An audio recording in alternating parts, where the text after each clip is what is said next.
ZEE5 app download करें और देखें पूरा एपिसोड बिल्कुल फ्री।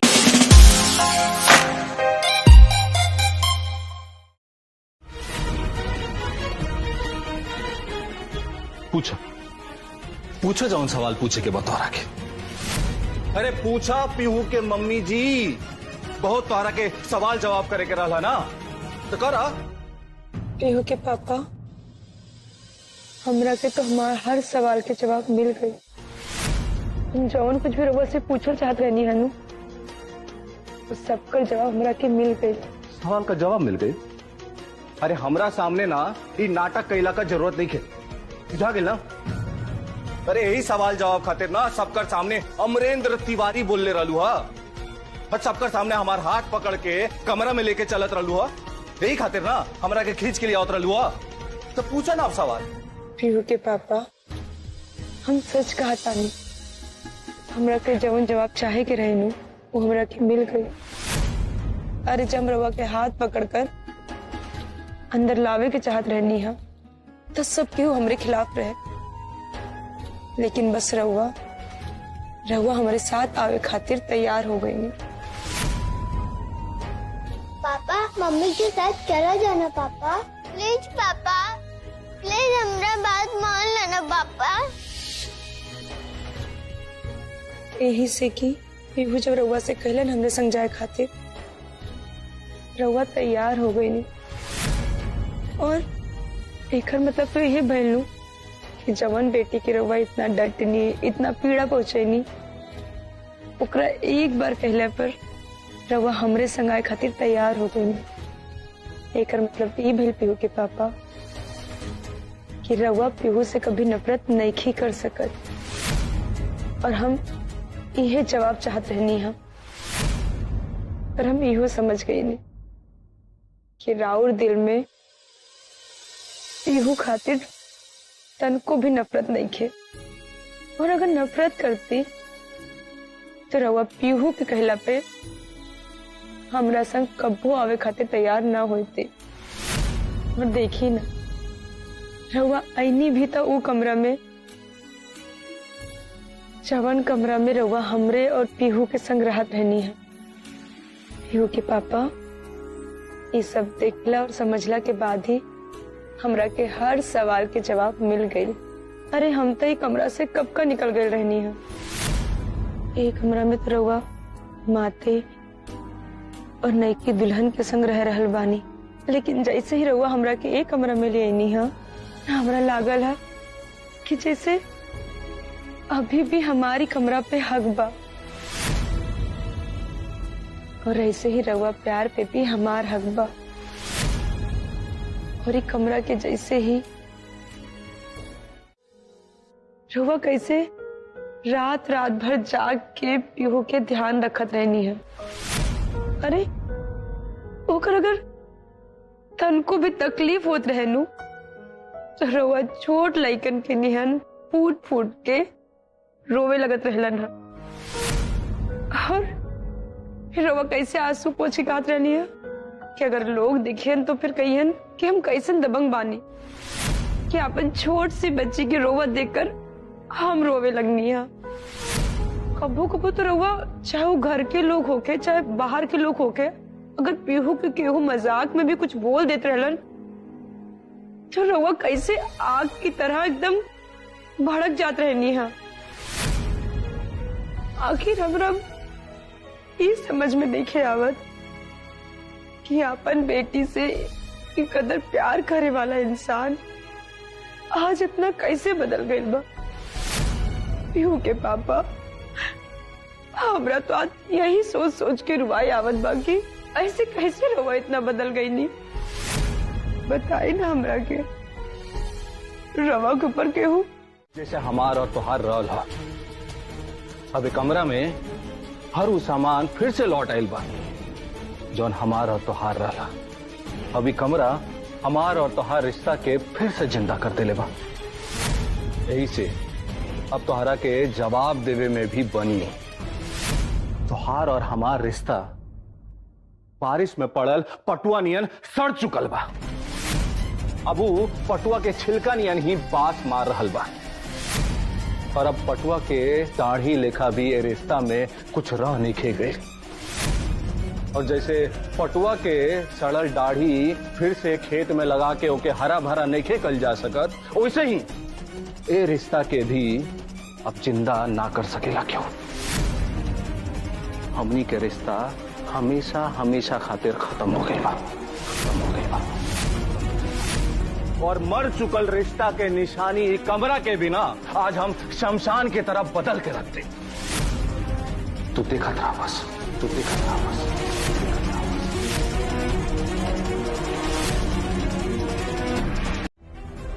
तू जानल चाहतलू ना कि हम पीहू से इतना चिढ़त काहे बने, ओकरा खातिर हमारे दिल में अब प्यार काहे नहीं खे, चाहे ओकरा से हमार इतना नफरत काहे हो गइल बा। हम पीहू के रस्सी में बंधली, रात भर रस्सी में बांध के ओके खड़ा कैली, जूता चप्पल साफ करवैली उसे। हाँ करवैली हम, कुल करवैली हम।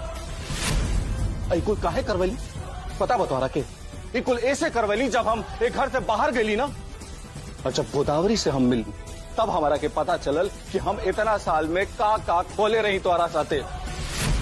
इस तिवारी परिवार में कलह का जड़ खाली तू बड़ू, खाली तू बड़ू, ये परिवार में हमार सबसे झगड़ा हो गई, सबसे, हमारे भाई से, हमारे भाईयन से झगड़ा हो गई। एक वजह खाली तू बड़ू, तू। जब तक हमरा ऊपर तोहार ये प्यार का नशा रहल ना, हमरा के कुछ ना बुझात रहे। लेकिन जब तोहार प्यार रहला ना, ये प्यार का पट्टी जब हमारा आंख से उतरल ना, तब हमरा के तोहार करनी नजर आई, समझ में आई तोहार करनी हमरा के। और जब से तोहार करनी हमरा के समझ में आइल बा ना, तोहरा से नफरत हो गइल बा, हमरा नफरत हो गइल बा, नफरत हो गइल बा, नफरत हो गइल बा।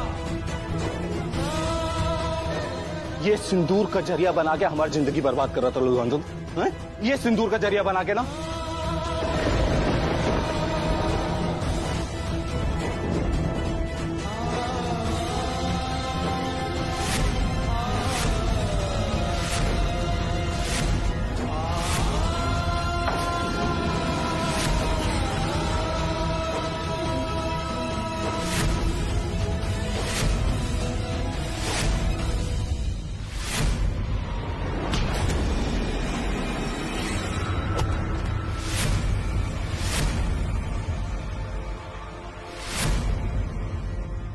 सवाल के जवाब चाहत रहा ना तोहरा के, हैं? तोहार एक एक सवाल का जवाब दे बाज हम, एक एक सवाल का। देख लो ना, एगो सवाल का जवाब मिलल, मिलल ना। रुक अभी और ही सवाल का जवाब देते नहीं तोहरा के। आप रंजन देवर जी को घर से मत निकालिए। रंजन देवर जी जो भी कुछ कहते हैं करते हैं, वो सब बहन के लिए ही तो करते हैं। और देखिए ना, बहन ने ही तो पुलिस वालों के आने पर हमको घर के पीछे के दरवाजे से छुपके से अपने मायके भेज दिया था। पिताजी, रंजन देवर जी और बहन दोनों ही बहुत अच्छे हैं। उन दोनों ने कुछ भी गलत नहीं किया है। आप रंजन देवर जी को घर से मत निकालिए।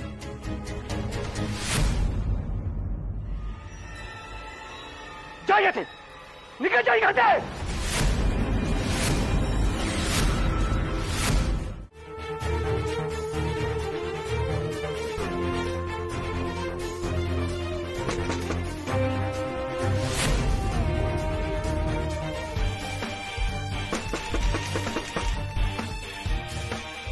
दरवाजा खोलिए बहन। अमर जी, दरवाजा खोलिए, हम गोदावरी बोल रहे हैं। इनको क्या हो गया है? इतने गुस्से में क्यों हैं आप? दरवाजा खोलिए। अरे अमर खोल ले दरवाजा। अरे का हो गई बताई बस। कन्या दरवाजा खोला ना, काहे नहीं को खोला? का वही लाइसन देखा, सब कोई हमनी के बाहर खड़ा बानी जा। आरती भाभी रघुआ दरवाजा खोली। देखिए सब लोग बाहर खड़ा बाप, दरवाजा खोली ना। भौजी रउआ दरवाजा खोली काहे कि सबके पता चल गइल बा कि रउआ संगे जवन कुछ भी हो रहल बा गलत हो रहल बा। रउआ खोली दरवाजा था, अब एकर हल निकालल जरूरी हो गइल बा। फिर लगले बोले रे रावे चुप। हटा हटा, हमरे कुछ करे पड़ी। हटा तू लोग, हटा। अमर, अरे तारा सुनाई नहीं चला क्या? खोल दरवाजा। अगर तारा के सुनाई नहीं खेते तब मर थनी दरवाजा में एक लात की टूट गई। अरे ये अंदर क्या हो रहा बा? खोल दरवाजा। कि कन्या के इतना मन बढ़ गइल बा कि हमारे बेटा बा के इतना सहाता। अरे इनकरा के दूध लेकर उठावना दिहल जाए सवेरे शाम तब ठीक रहती। 4 थप्पड़ सवेरे 4 थप्पड़ रात के, तब इनकर दवाई ठीक लागी। अरे हमारे बेटे के पगला के रख ले भी आई औरत। अरे खोल बेटा खोल। अरे घर में कौन ही बिगिल लगा के रख ले भी औरत।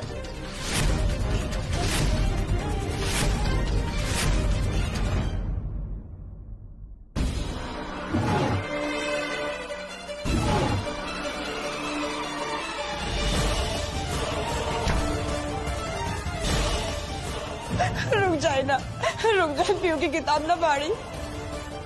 सुनी ना, अगर वो किताब पढ़ दे तो पढ़े कैसे जाए? ना पढ़ी, हाथ जोड़ दे कि मैं छोड़ दे, किताब छोड़ दे। अरे अंदर क्या हो रहा बा? अरे सुना नहीं कहता रहा। खोल।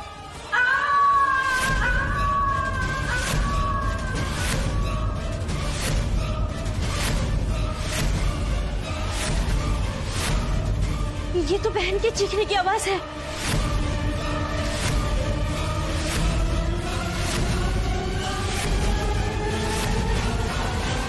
अरे हुए भाई ला जौन बहुत पहले हो जाए के चाहत रहा।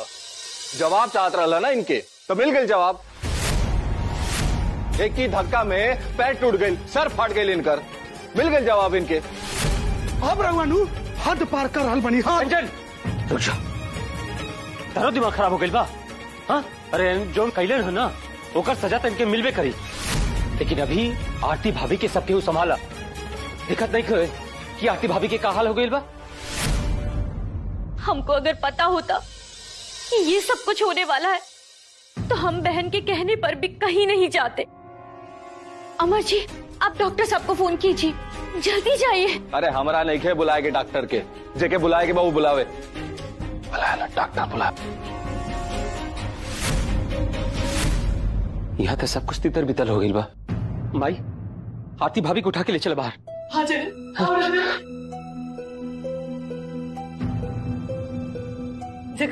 रंजन आ जल्दी चल मुकने के। रुकिए।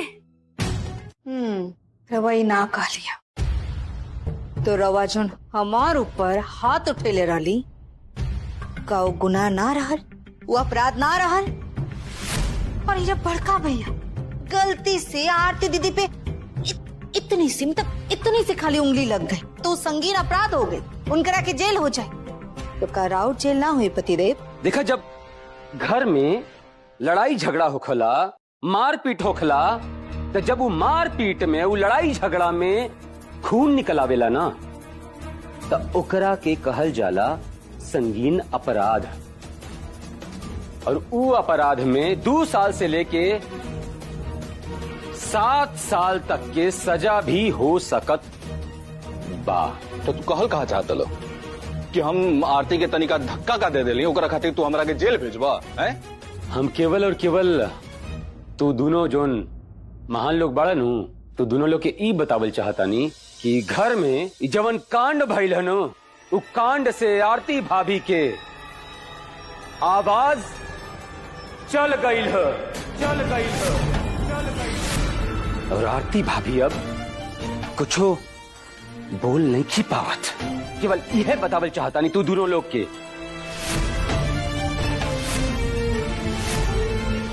ओकरा खातिर हम माफी ना मांगा, तोरा के जवन करे के हुई तू कर लिया।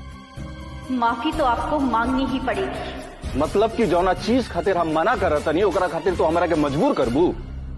हाँ हम आपको मजबूर कर सकते इससे।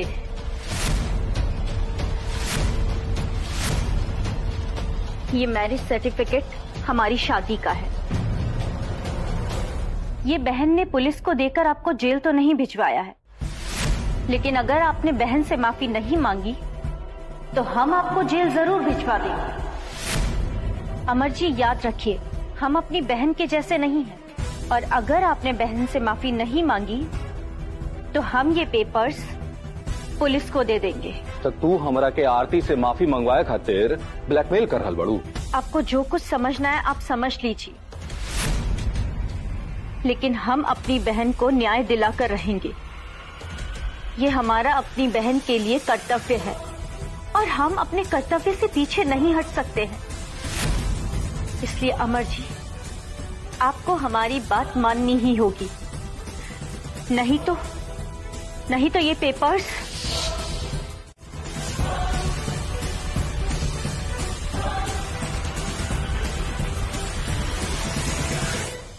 बहन जैसा सब सोच रहे हैं वैसा कुछ भी नहीं है। हम सिर्फ इनको ये बताने गए थे कि हम तो इनके जीवन में आज आए हैं, लेकिन हमसे पहले इनके माता पिता हैं और उसके बाद पहला हक आपका है बहन। हमसे पहले इनके जीवन में आप आए हैं। अब ये हमारे भी पति हैं, लेकिन हमसे पहले ये आपके पति हैं बहन। और इस बात को दुनिया का कोई भी शास्त्र ज्ञान नहीं बदल सकता है। इन्होंने जो भी कुछ किया है आपके साथ बहन, उसके लिए हम इन्हें कभी माफ नहीं करेंगे। नहीं की दुल्हन, तू क्या कहता रू हो? हाँ, तू अपने पैर पे कुल्हाड़ी मारे के एकदम शौक जगा ले बड़ू का? देखो लोग, जवन भइल से भइल, अब कब्र खोद के गड़ल मुर्दा के निकालला कोनो फायदा नहीं के। अरे हमार बेटा जानबूझ के कुल ना कैले हुई। अरे गलती से हो गए, लेकर का मतलब है? करा कि हम समझावत रहनी है कि मरद के मुंह ढेर ना लागे के, तो ना सास के बात के मानी। सास के बात तो सबके के कांटे लागेला। खुद तक काम केहू के करे के नहीं खे और केहू दोसर भी कराता नु तो ओकरो कई घर में नहीं खे करे दिहल जा। जगत देवर जी और रंजन देवर जी, हम कभी भी किसी की कोई गलत बात नहीं मानते हैं, चाहे फिर वो पति हो, औलाद हो या फिर परिवार का कोई भी सदस्य हो। मतलब सब क्यों अब गलते बात कर रहल बा? तू हसन के बड़ू का? हाँ, अगर तहार बात ना ही मानित हमार लइका तो कैसे यहाँ आ जाये? अब तो आ गए हमार बेटा, अब क्या करो? गूंगी गुड़िया के देख के ऐसा खड़ा रहो और तो हम लोग के ताना सुनो। हाँ मम्मी जी, हमको इस घर में आए हुए अब वक्त हो चुका है और हमने सबका व्यवहार देखा है, और हम ये दावे के साथ कह सकते हैं कि धक्का मुक्की हमारी बहन ने नहीं शुरू की होगी, अमर जी ने ही शुरुआत की होगी।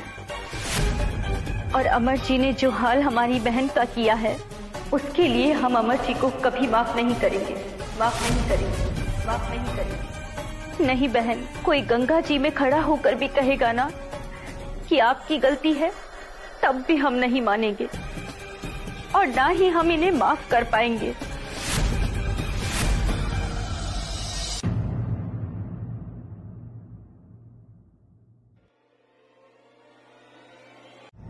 अरे तू अपना माते श्री के समझावो के अमर के संगे ऐसा ना करे।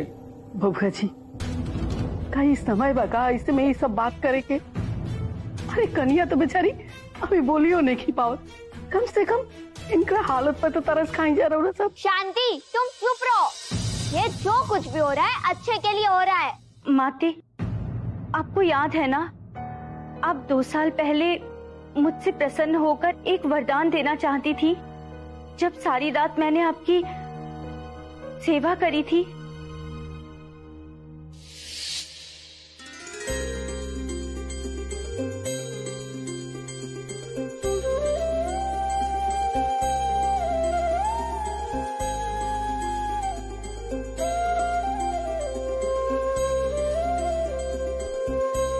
अरे गोदावरी, तुम सोई नहीं? तुम रात भर मेरे पैर दबाती रही। जाकर सो जाती। माती, आपने आदेश दिया था पैर दबाने का और फिर आपकी आंख लग गई। जब तक आप आदेश नहीं देती कि मैं पैर दबाना छोड़ दूं, तब तक मैं कैसे छोड़कर जा सकती थी? मतलब हमने तुमसे छोड़ने के लिए नहीं कहा तो तुम पूरी रात पैर दबाती रही? माती, ये तो एक रात की बात थी। अगर आप महीनों तक सोती रहती तो हम महीनों आपके पैर दबाते रहते, आपके आदेश का पालन करते। माती, आप भले ही हमारी बेटी हैं, लेकिन है तो एक देवी ही ना, और देवी के आदेश की अवहेलना हम कैसे कर सकते हैं? गोदावरी, हम तुमसे बहुत खुश हुए। तुम्हारी निष्ठा किसी तपस्या करने से कम नहीं है। मांगो, तुम क्या मांगना चाहती हो? तुम जो मांगोगी तुम्हें सब मिलेगा। आज हम तुमसे बहुत खुश हुए। क्या मांगना चाहती हो? माते, हमें आपकी सेवा करने का सौभाग्य मिल रहा है। इससे बड़ी बात हमारे लिए क्या हो सकती है? अब हमारी और कोई इच्छा नहीं है। गोदावरी, तुम मांगो, तुम्हारी सब इच्छा पूरी होगी। तुम दिल खोलकर सुख संपदा जो मांगोगी वो आज तुम्हें मिलेगा। ठीक है माते, अगर आप देना ही चाहती हैं तो ये दीजिए कि समय आने पर हम ये वरदान आपसे मांग सकें। ठीक है, जब भी तुम्हें लगे मुझे याद दिलाकर तुम ये वरदान मांग सकती हो। ये माते का वचन है तुम्हें। हाँ, तो क्या कहना चाहती हो? बस आज वही वचन पूरा कर दो माते। मांगो, क्या मांगना चाहती हो? हमने वचन दिया है तो हम उसे पूरा भी करेंगे। माते, आप बस हमें यही वचन दीजिए कि आप बहन और इनके बीच में कुछ भी नहीं बोलेंगी, और हम जो कुछ भी करना चाहते हैं वो सब कुछ हमें करने की आज्ञा देंगी। हमने तुमको वचन दिया था तो दिया था, और हम उसे पूरा भी करेंगे।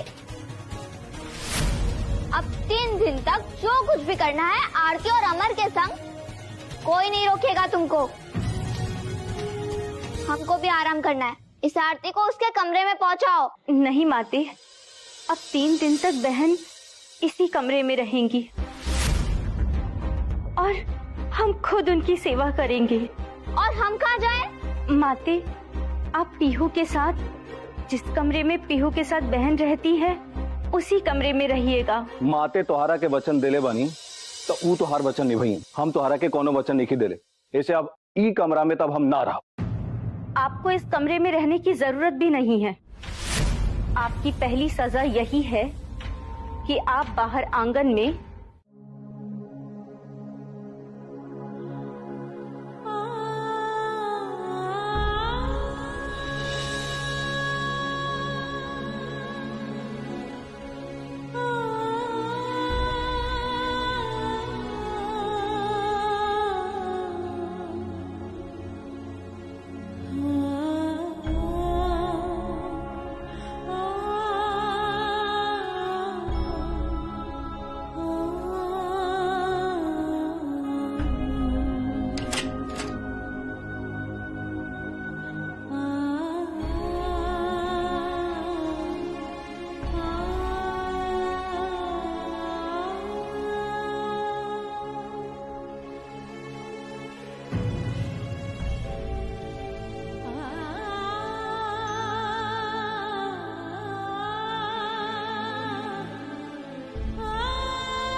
ई कौन नया नाटक है? एगो नाटक खत्म ना होला कि दूसरा शुरू हो जाला। तोहार हम ना रग रग से परिचित बनी एकदम। अब का कहबू बताई तोहरा के? बताई। पीहू के पापा, रवा के तो आदत नहीं खे ना ऐसे सूते का बाहर, ऐसे हम एगो तकिया लेके अली। ये कहबू ना? हमारा सामने हमदर्दी का नाटक कैला का जरूरत नहीं है तोरा के। हम दूध पियत बच्चा नहीं खी कि हमरा के बुझाइबे ना करी कि तू का सोचा तलू और का करत तलू। बुझा गए तोरा के? चले जाए जले। अरे जाए कहते नहीं, जाए जले।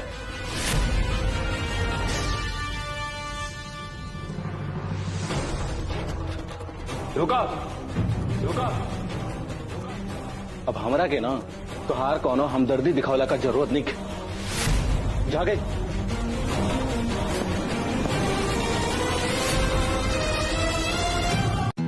ZEE5 ऐप डाउनलोड करें और देखें कुल एपिसोड एकदम फ्री।